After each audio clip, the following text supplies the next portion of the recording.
Berapa banyak uang dunia berutang pada China? Oleh Sebastian Hon, Carmen M. Reinhardt, dan Christoph Trebes. Tanggal 26 Februari tahun 2020. Ulasan bisnis Harvard. Sementara peran China dalam perdagangan global sangat dipublikasikan dan polarisasi politik, pengaruhnya yang berkembang dalam keuangan internasional tetap lebih tidak jelas.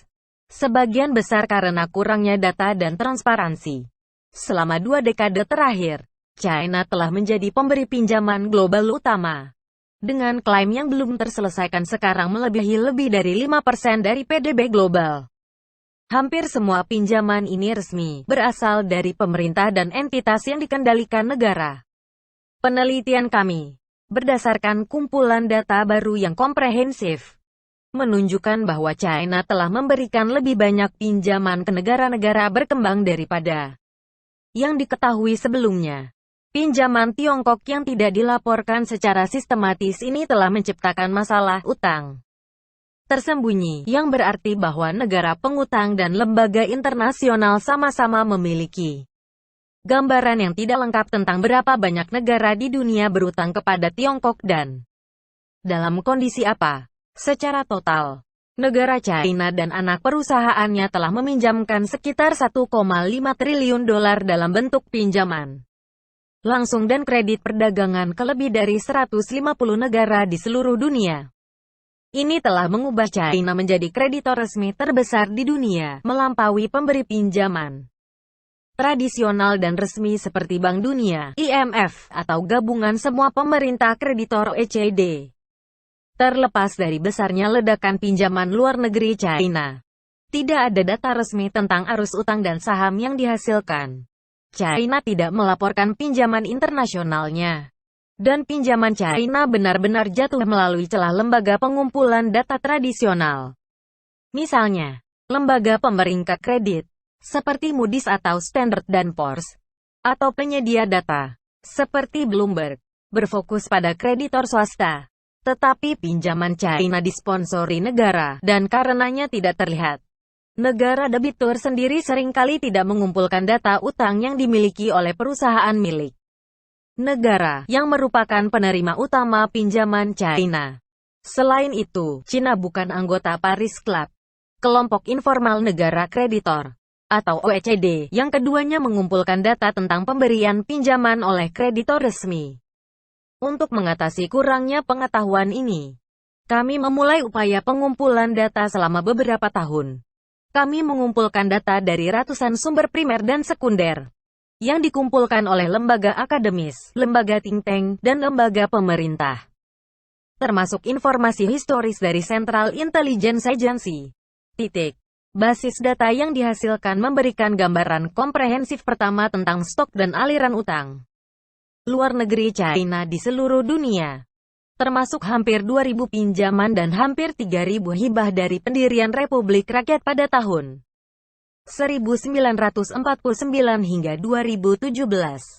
Sebagian besar pinjaman China telah membantu membiayai investasi infrastruktur berskala besar, energi, dan pertambangan. Apa yang kami pelajari tentang pinjaman luar negeri China? Data kami menunjukkan bahwa hampir semua pinjaman China dilakukan oleh pemerintah dan berbagai entitas milik negara, seperti perusahaan publik dan bank umum. Ledakan pinjaman luar negeri Tiongkok unik dibandingkan dengan arus keluar modal dari Amerika Serikat atau Eropa, yang sebagian besar didorong oleh swasta. Kami juga menunjukkan bahwa China cenderung memberi pinjaman dengan persyaratan pasar, yang berarti dengan tingkat suku bunga yang mendekati pasar modal swasta. Entitas resmi lainnya, seperti Bank Dunia, biasanya memberikan pinjaman dengan tingkat bunga lunak di bawah pasar, dan jatuh tempo lebih lama. Selain itu, banyak pinjaman Tiongkok yang didukung oleh agunan, yang berarti pembayaran kembali utang dijamin dengan pendapatan, seperti yang berasal dari ekspor komoditas. Republik Rakyat selalu menjadi pemberi pinjaman internasional yang aktif. Pada tahun 1950-an dan 1960-an, ketika meminjamkan uang ke negara-negara komunis lainnya, Tiongkok menyumbang sebagian kecil dari PDB dunia. sehingga pinjaman tersebut memiliki sedikit atau tidak sama sekali berdampak pada pola arus modal global. Saat ini, pinjaman Tiongkok sangat besar di seluruh dunia. Lonjakan arus keluar modal yang didorong oleh negara terakhir yang sebanding adalah pinjaman AS ke Eropa yang dilanda perang setelah Perang Dunia II, termasuk program-program seperti Marshall Plan. Tetapi bahkan kemudian, sekitar 90% dari 100 miliar dolar dalam dolar saat ini, yang dihabiskan di Eropa terdiri dari hibah dan bantuan. Sangat sedikit yang datang dengan persyaratan pasar dan dengan pamrih seperti agunan. Di sisi peminjam, utang menumpuk dengan cepat. Untuk 50 penerima utama negara berkembang, kami memperkirakan bahwa rata-rata stok utang ke Tiongkok telah meningkat dari kurang dari 1% PDB. Negara pengutang pada tahun 2005 menjadi lebih dari 15% pada tahun 2017. Selusin negara ini berhutang setidaknya 20% dari PDB nominal mereka ke China. Djibouti, Tonga, Maladewa, Republik Kongo, Kirgistan, Kamboja, Niger, Laos, Zambia, Samoa, Vanuatu, dan Mongolia. Mungkin yang lebih penting, analisis kami mengungkapkan bahwa 50% pinjaman China ke negara berkembang tidak dilaporkan. Yang berarti bahwa stok utang ini tidak muncul dalam sumber data standar emas yang disediakan oleh Bank Dunia, IMF, atau lembaga pemeringkat kredit. Pinjaman yang tidak dilaporkan dari China telah berkembang menjadi lebih dari 200 miliar dolar USD pada tahun 2016. Hutang tersembunyi dan resiko tersembunyi. Kegagalan untuk memperhitungkan hutang tersembunyi ini ke China mendistorsi pandangan sektor resmi dan swasta dalam 3 cara material. Pertama, pekerjaan pengawasan resmi terhambat ketika bagian dari hutang suatu negara tidak diketahui. Menilai beban pembayaran kembali dan risiko keuangan membutuhkan pengetahuan rinci tentang semua instrumen hutang yang belum dibayar. Kedua, sektor swasta akan salah menilai kontrak utang, seperti obligasi pemerintah, jika gagal memahami cakupan sebenarnya dari utang yang dimiliki pemerintah. Masalah ini diperparah dengan fakta bahwa banyak pinjaman resmi Tiongkok memiliki klausul jaminan, sehingga Tiongkok dapat diperlakukan secara istimewa jika terjadi masalah pembayaran. Akibatnya, investor swasta dan kreditor lain yang bersaing mungkin meremehkan risiko gagal bayar atas klaim mereka. Dan ketiga, peramal aktivitas ekonomi global yang tidak menyadari lonjakan dan penghentian pinjaman China. Kehilangan faktor ayunan penting yang memengaruhi permintaan global agregat. Kita dapat melihat lonjakan pinjaman pada tahun 1970-an. Ketika negara-negara kaya sumber daya dan berpenghasilan rendah menerima pinjaman sindikasi bank dalam jumlah besar dari AS, Eropa, dan Jepang, sebagai preseden yang relevan. Siklus pinjaman itu berakhir dengan buruk begitu harga komoditas dan pertumbuhan ekonomi merosot.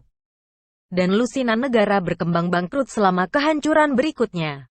Tapi pinjaman negara berkembang hanyalah salah satu elemen dari aktivitas pinjaman luar negeri. China, ketika menambahkan hutang portofolio, termasuk 1 triliun dolar dari hutang Treasury AS yang dibeli oleh Bank Sentral China, dan kredit perdagangan untuk membeli barang dan jasa. Total klaim pemerintah China ke seluruh dunia melebihi 5 triliun dolar secara total. Dengan kata lain, negara-negara di seluruh dunia berhutang lebih dari 6% dari PDB dunia ke Tiongkok pada tahun 2017. Namun elemen penting lainnya untuk kehadiran China dalam keuangan global adalah jaringan jalur swap yang berkembang oleh People's Bank of China, PBOC. Jalur pertukaran bank sentral dapat dipahami sebagai jalur kredit berdiri, di mana bank sentral setuju untuk menukar mata uang mereka untuk memfasilitasi penyelesaian perdagangan dan untuk memenuhi kebutuhan likuiditas. Pada 2018, PBOC telah menandatangani perjanjian pertukaran dengan lebih dari 40 bank sentral, mulai dari Argentina hingga Ukraina, memberikan hak untuk menukar lebih dari $550 miliar mata uang mereka sendiri dengan mata uang Tiongkok, renminbi atau RMB.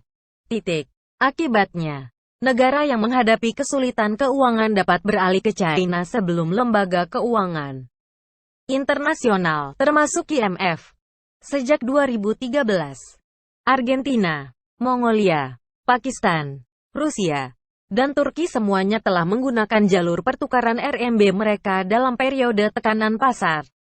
Mengapa ini penting?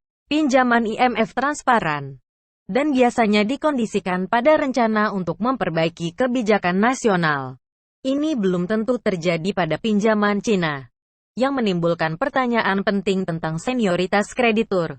Misalnya, jika suatu negara yang berhutang budi kepada China beralih ke IMF, para pejabat harus menyadari bahwa dana apapun yang dicairkan IMF dapat digunakan untuk membayar kreditor resmi lainnya, China, daripada digunakan untuk menumpulkan tekanan pasar. Ke depan, kami menemukan bahwa arus keluar kredit dari China telah melambat secara signifikan sejak 2015. Sejalan dengan perlambatan ekonomi domestik China yang sedang berlangsung, kami juga telah mendokumentasikan lonjakan baru-baru ini dalam jumlah peristiwa kredit pada pinjaman China, yang belum muncul dalam laporan Lembaga Pemeringkat Kredit Internasional. Sejak 2011, dua lusin negara berkembang telah merestrukturisasi hutangnya ke China. Peningkatan baru-baru ini dalam insiden restrukturisasi utang negara atas utang Tiongkok mungkin memiliki interpretasi yang jinak.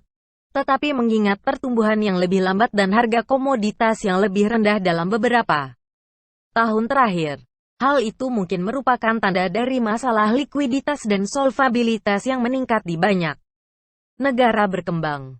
Dengan latar belakang ini, lebih banyak pekerjaan yang diperlukan untuk menganalisis karakteristik dan potensi dampak pinjaman China di seluruh dunia. Sekian, semoga bermanfaat. Terima kasih.